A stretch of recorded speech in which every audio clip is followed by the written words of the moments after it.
Good morning, class 8. Students, we are on chapter number 9, the making of the national movement, and we have done several topics regarding this chapter. In the previous classes, we have completed Rowlatt Act, or we can say Rowlatt Satyagraha and Khilafat agitation and non-cooperation movement.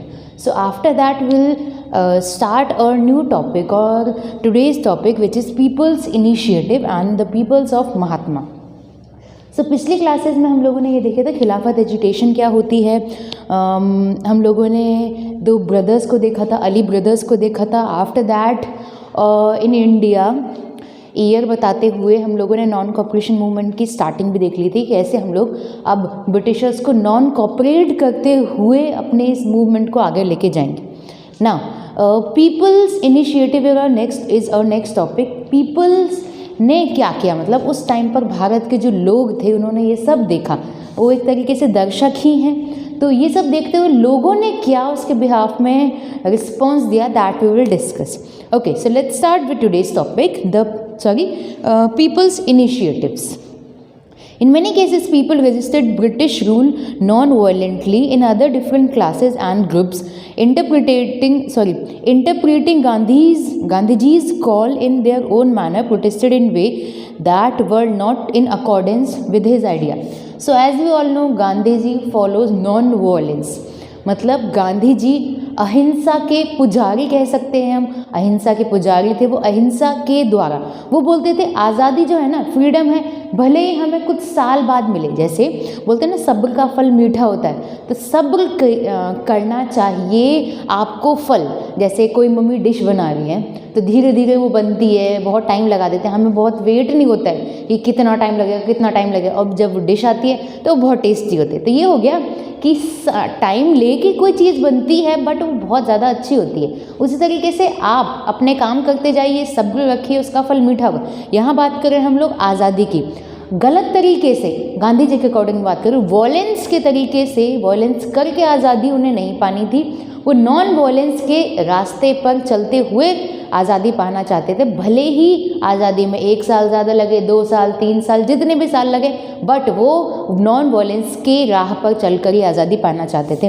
But बहुत सारे लोगों को ऐसा नहीं लगता था, वो non violence तरीका अपनाते थे अपनी बात को सामने रखने के लिए. तो यहाँ बोल रहे हैं जो गांधी जी की आइडियाज़ थे, गांधी जी ने लोगों को बुलाया, आग्रह किया, वो सारी बातें यहाँ पर फॉलो नहीं की जा रही थी. प्रोटेस्ट जो थे गांधी जी की कॉल के अकॉर्डिंग नहीं हो रहे थे. In either case people link their movement to local grievances. Let us look at a few example. In Kheda, Gujarat, Kheda जो गांव है वो गुजरात के अंदर है. Patidar peasants organise non violent campaign against the highland revenue demand of the British. In coastal Andhra and interior of Tamil Nadu, liquor shops were picketed. In the Guntur district of Andhra Pradesh, tribal and peasants staged a number of forest satyagraha. So, sometimes sending their cattle into forest without paying grazing fee. Now, they were protesting because the colonial state, sorry for the interruption, colonial state had restricted their use of forest resources in various ways. They believed that Gandhiji would get their taxes reduced and have the forest regulation abolished. In many forest villages, peasants proclaimed Swaraj and believed that Gandhi Raj was about to be established. तो हम लोग यहाँ पर कुछ examples देख रहे हैं. जैसे खेड़ा गांव में जो गुजरात पाटीदार थे, लोग थे, पीजेंट्स थे, किसान थे, उन्होंने नॉन वॉयलेंस से अपनी बात गवर्नमेंट ने, मतलब ब्रिटिशर्स ने उन पे हाई रेवेन्यू टैक्स लगा दिया था, तो उसके बिहाफ में उन्होंने क्या किया था, नॉन वॉयलेंस का रास्ता अपनाकर अपनी बात को ब्रिटिशर्स के सामने, गवर्नमेंट के सामने रखा. उसी तरीके से हम आंध्र प्रदेश के और तमिलनाडु के कोस्टल एरियाज़ की बात कर लें तो वहाँ पर भी लोगों ने लिक्वर शॉप्स वर पिकेट का मतलब होता है पीपल प्रोटेस्टिंग, यहाँ पर ही दिया हुआ है आपकी बुक के अंदर, peoples protesting outside a building और shop to prevent other from entering. तो यहाँ पर भी नॉन वॉयलेंस के हम लोग एक तरीके से रास्ता अपनाने को देख रहे हैं। उसके बाद यहाँ पर नेक्स्ट आया है आपका आंध्र प्रदेश के जो ट्राइब्स थे वो भी नॉन वॉयलेंस तरीके से अपनी बात को लोगों के या फिर गवर्नमेंट के सामने रख रहे थे, और उन्होंने क्या किया, एक तरीके से माना कि अपनी बात को वो लोग नॉन वॉयलेंस तरीके से रखेंगे, टैक्सेस रिड्यूस किए जाएं। उनकी ऐसी मानना था कि गांधी जी आएंगे, गांधी जी की बातें इतनी पावरफुल हैं, ब्रिटिशर्स उनकी बातों को मानेंगे, गांधी जी क्या करेंगे, टैक्स को कम करवाएंगे एंड फॉरेस्ट रेगुलेशंस को अबॉलिश करवा देंगे। और बहुत सारे जो पीजेंट्स थे वो ऐसा मानते थे, स्वराज का मतलब Swaraj, and believe Gandhi Raj was to be established, was about to be established, मतलब गांधी जी इतने फेमस थे उस टाइम पर। Now in Sindh, now in Pakistan, Muslim traders and peasants were very enthusiastic about the Khilafat call. In Bengal too, the Khilafat Non-Cooperation Alliance gave enormous communal unity and strength to the national movement. पिछली class में हम लोगों ने खिलाफत, खलीफा, उस पर tax लगा, उन पे ट्रीटी की गई, हास ट्रीटी थी, हमने अली ब्रदर्स को देख लिया था, शौकत अली, मोहम्मद अली, ये सबको देखते हुए हम लोग यहाँ से कनेक्ट करेंगे कि सिंध में मुस्लिम ट्रेडर्स और पीजेंट्स बहुत ज़्यादा एक तरीके से खिलाफत मूवमेंट के बारे में सुनकर एंथुजियास्टिक हो गए। खिलाफत कॉपरेशन अलायंस ने एक तरीके से यूनिटी लेके आई थी हिंदूज़ में, मुस्लिम में, और नेशनल मूवमेंट, जो हमारा टॉपिक ही है नेशनल मूवमेंट, या फिर अगर हम बोले हमारे ब्रिटिशर्स को बाहर भगाने के जो मूवमेंट है उसमें दोनों कम्युनिटीज़, सभी कम्युनिटीज़ की बात करेंगे, सभी कम्युनिटीज़ एक होकर ब्रिटिशर्स के खिलाफ हो गई थी। ठीक है, तो यहाँ नेक्स्ट पैराग्राफ की तरफ हम बढ़ते हैं। In Punjab the Akali agitation of Sikhs sought to remove corrupt mahants supported to by the British from their gurudwaras। अब यहाँ पर सिख कम्युनिटी की भी बात कर रहे हैं। Sikh community Akali agitation of the Sikh sought remove corrupt mahants, उन्होंने करप्ट महंत, जैसे महंत हम अगर बोलेंगे तो पुजारी हो गए, तो सिख कम्युनिटी में भी महंत सिख गुरुद्वाराज में होते हैं, उन्हें करप्ट महंत को भी हटा दिया गया जो कि ब्रिटिशर्स का सपोर्ट करते थे from their gurudwaras। This movement got closely identified with non-cooperation movement। और ये क्या, एक तरीके से हम लोग नॉन कॉपरेट कर रहे हैं ब्रिटिशर्स को हर तरीके से, उनके ऑफिशियल जो है ना, उनके मुखबिर बोल दीजिए, डायरेक्टली इनडायरेक्टली सभी को हम लोग हमारे रास्ते से हटा रहे मतलब हम मार नहीं रहे हैं, मतलब हम उन्हें अपने इस मूवमेंट का हिस्सा नहीं मान के उनको उनकी जॉब से निकाल दिया जा रहा था। In Assam, tea garden laborers shouting Gandhi Maharaj ki jai demanded a big increase in wages.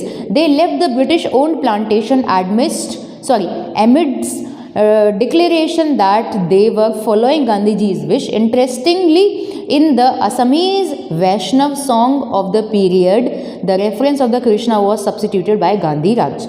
तो यहाँ पर गांधी जी की बहुत ज़्यादा इम्पोर्टेंस दिखाई गई है। नारे लगते हैं गांधी महात्मा की जय, एक तरीके से यहाँ पर Krishna was substituted, lord Krishna was substituted by Gandhi Raja. ठीक है, तो यहाँ पर हम लोग गांधी जी की बहुत ज़्यादा इंपॉर्टेंस देखने को मिल गई हम लोगों को ना। द पीपल्स ऑफ महात्मा, अब देखिए शुरुआत में हम लोगों ने पीपल्स इनिशिएटिव में महात्मा गांधी की बहुत ज़्यादा इंपॉर्टेंस देख ली।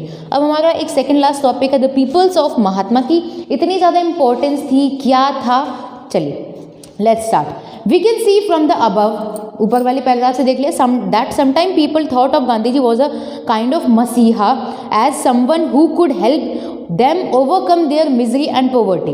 जैसे हम लॉर्ड ईशू जो थे उनको एक मसीहा के तौर पर, या फिर कोई भी हमारे लिए बहुत अच्छा काम कर दे तो हम उसे मसीहा के तौर पर मानते हैं कि तो हमारी हेल्प करने के लिए आया, भगवान ने इसे हमें भेजा है। तो उस टाइम पर गांधी जी की भी इतनी इंपॉर्टेंस थी कि लोग ऐसा मानते थे कि वो मसीहा हैं, हमारी हेल्प के लिए आए हैं, वो एक तरीके से पॉवर्टी को, जितनी भी प्रॉब्लम्स है उनको दूर कर देंगे, गरीबी को हटा देंगे, ये सारी चीज़ों को यहाँ पर बताया गया कि ऐसा माना जाता था, लोगों की विचारधारा थी गांधी जी के प्रति। Gandhi ji wish to build class unity, not class conflict, yet peasants could imagine that he would help them in their fights against zamindar and agriculture labour believed he could provide them land. अब देखिए वो डिस्क्रिमिनेशन में नहीं मानते थे, तो जो labours थे, जो पीजेंट्स थे, या फिर यहाँ पर ये भी बात की क्लास कॉन्फ्लिक्ट में कौन ऊंचा है कौन नीचा है, high class upper class lower class, कुछ नहीं मानते। जो पीजेंट्स थे, जो किसान थे, उन्होंने भी एक मसीहे के तौर पे देखा कि ये तो महात्मा है, महान आत्मा है, ये हमारी हेल्प करेंगे ज़मींदार से लड़ने में, अत्याचार से लड़ने में, एग्रीकल्चर लेबर को वो ज़मीन दिलाएंगे। तो ऐसी बातें उनके बारे में सोची जाती थी। At times, ordinary people credited Gandhiji with their own achievements. For instance, at the end of the powerful movement, peasants of Pratapgarh in the United Provinces, जो कि उत्तर प्रदेश में आज, managed to stop illegal eviction of tenants, but they felt that Gandhiji, who had won this demand for them, at the other times, using Gandhiji's name, tribals and peasants undertook actions that did not confirm Gandhiji's ideal. Now अभी ज़रूरी नहीं है कि गांधी जी के जो idols हैं अहिंसा पर ही सभी लोग फॉलो करके उनकी बातों को माने। बहुत सारी जगह पे नॉन वायलेंस के तरीके से भी लोगों ने इस नेशनल मूवमेंट को आगे बढ़ाया था। बट अगर हम यहाँ देखें तो पीपल्स ऑफ महात्मा गांधी उस टाइम पीरियड में बहुत ज़्यादा फेमस थे। महात्मा, महान आत्मा का माना जाता था, आएंगे और हमारी समस्या, मतलब गांधी जी 1915 में साउथ अफ्रीका से इंडिया में आए थे और वो जगह जगह गए थे लोगों की प्रॉब्लम, लोगों के इश्यूज़ को सॉर्ट आउट करने के लिए। कोई भी इश्यूज़ होते थे लोग महात्मा गांधी के पास जाते थे, और महात्मा गांधी की इतना पावर था उस टाइम पर, उनकी बातें इतनी इम्पोर्टेंस रखती थी कि उनके जो इश्यूज़ थे वो तुरंत ही सॉर्ट आउट हो जाते थे। Now in the next class we will discuss the happening of 1922 to 1929. So that's it of today's class. Thank you.